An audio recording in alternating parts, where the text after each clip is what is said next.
Alright, welcome back to the channel, guys. So for today's video, we'll be doing an unboxing and preview of a new EXO drone that was recently released into the US market, and that is of course the BlackHawk2 Pro. Now I know that there's been a lot of sharp criticism towards the new EXO drones because they resemble Hubsan products and therefore they're referred to as rebrands. I do understand where many of them are coming from, and the truth in the matter is that they're in fact made by Hubsan but licensed to EXO for sale in the US under a new collaboration/partnership agreement between the two. What this means is that it now puts EXO in charge of all of the sales and business for Hubsan in the US territory as well as the rest of North America. Prior to this partnership, customers would be able to buy Hubsan products from the US, receive them, then connect and fly them right out of the box. But now under this new collaboration, Hubsan has put restrictions on their products like the Xeno Mini Series and the A Series, which do not allow for these models to operate in the US or North America without direct authorization from Hubsan themselves. So basically all of the new Hubsan models being released from this point on will be locked from flying in the US. And this is where EXO comes in. So when you receive your BlackHawk2 Pro, it'll arrive in this box you see here. And inside of it you get a black colored travel bag, which is great to have when you're traveling around on the go. Inside of the bag you have everything that comes with it, nicely stored each in their own compartments. In the middle you have the BlackHawk2 Pro. You also get some really cool stickers that come included. Underneath here you have the RC. On the right side you have a spare battery and two charging accessories to charge multiple batteries. On the other side you have the rest of the accessories like the wall plug power supply, a cable that connects to the two charging cradles, a USB-A to mini USB data transfer cable, spare propellers, spare joysticks, and a mini screwdriver. Inside of this sleeve you get the instructions manual and a pamphlet explaining all of the FAA's legal requirements for flying a UAV in the US, as well as other important information like how to register your drone with the FAA, the Trust Safety Test, and the Part 107 commercial license, which by the way, when you purchase the BlackHawk2 Pro or the EXO Mini Pro, you'll get free access to EXO's full Part 107 online course. And last, you get 3 OTG cables for both Android and iOS devices. So as far as the BlackHawk2 Pro's design, it's basically the American version of the Hubsan Ace Pro, with some slight differences when it comes to the internal hardware, chipset, and firmware, as I've been told. The camera has a 3-axis gimbal stabilizer and a 1/1.3-inch Sony CMOS image sensor that uses the quad-Bayer color filter array, which performs really great in extreme low-light conditions.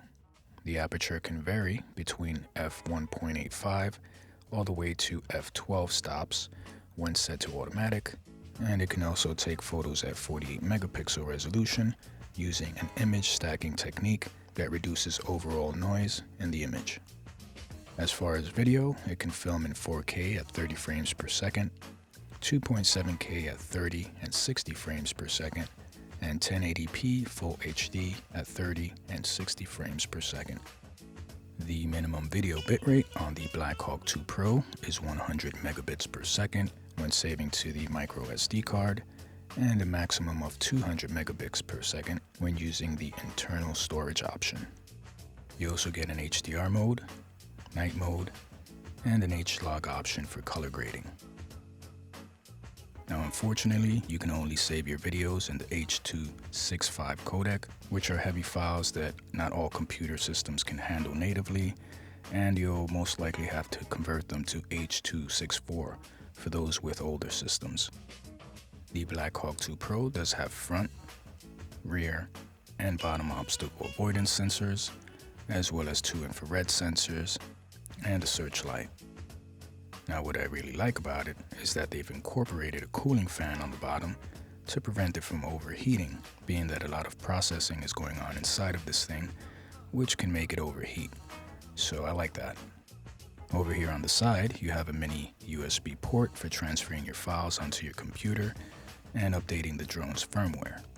On the other side is where you would insert your micro SD card, and the maximum storage capacity allowed is 128 gigabytes, which in my opinion is more than enough space to store your photos and videos. Apart from that, it also has an internal memory storage.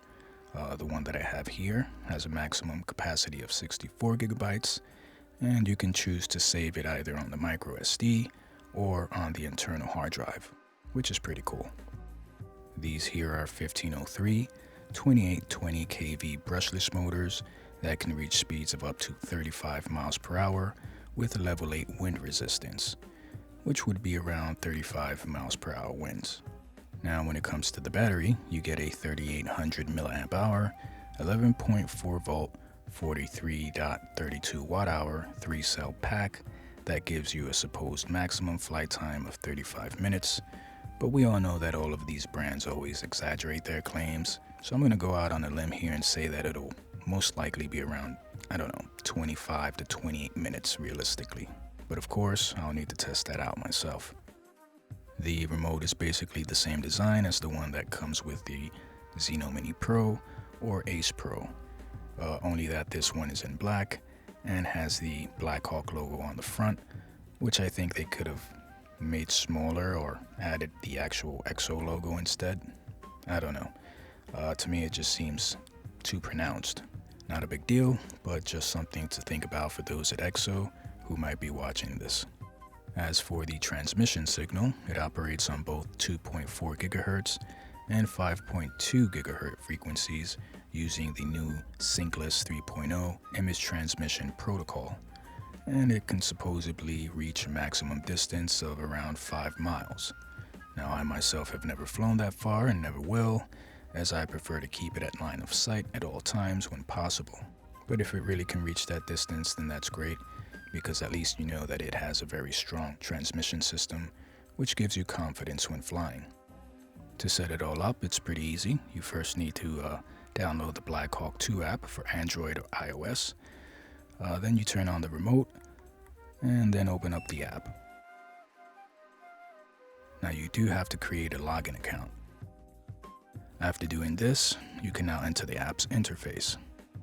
Once in the interface, you have to wait for the remote to connect to the app.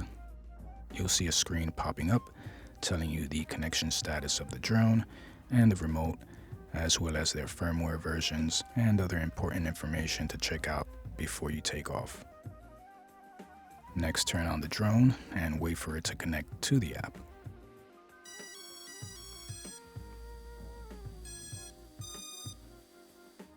To turn on the motors manually, if you're indoors, you first need to deactivate the GPS safety lock in the flight control settings.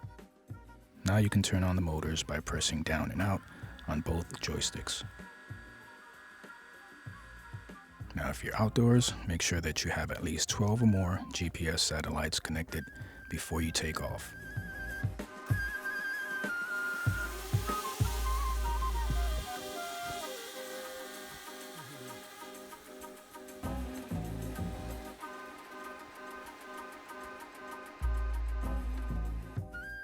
Anyway, that's basically it for this one.